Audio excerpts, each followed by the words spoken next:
They were quickly led from the prison jail they've spent the last 2 weeks languishing in. This, the beginning of a long road.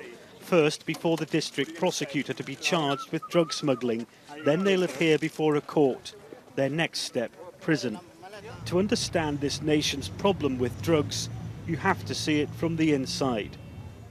The drugs just keep coming at Lima airport. This is the reality here. Peru, the world's biggest drugs producer. The haul here, liquid amphetamines and cocaine, all laid out on a table. A man is shackled to a chair. He's staring at the officers as they work. We've been given access to the Peruvian drugs police, and we're in the room where McCollum and Melissa Reed were caught 2 weeks ago. Someone approached me in Ibiza and planned this trip for me and asked me to bring these items back from Peru. Somebody has forced us from Ibiza to come here to bring these items back. The head of Lima's drugs police told me how the girls were caught. In this case, the intervention was made at the check-in desk. Our officers noticed they were nervous. It was the way they arrived.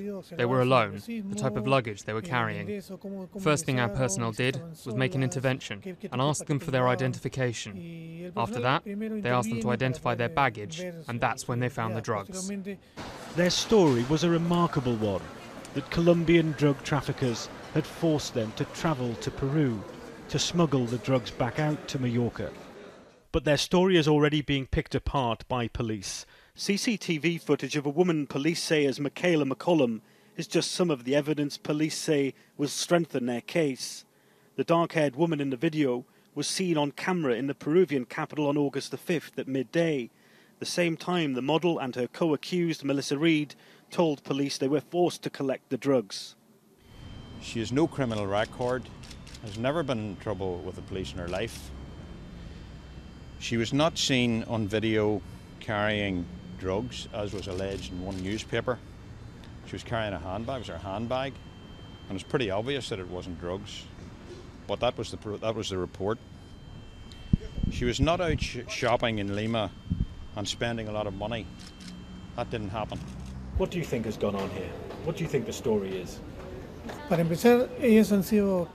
To begin with, I think they were definitely recruited by a criminal drug trafficking organisation that is still yet to be identified. They usually look for young, attractive girls who might want easy money or the opportunity of travelling to another country. And sometimes these girls aren't very well informed. If they are convicted, they could spend up to 8 years in prison here.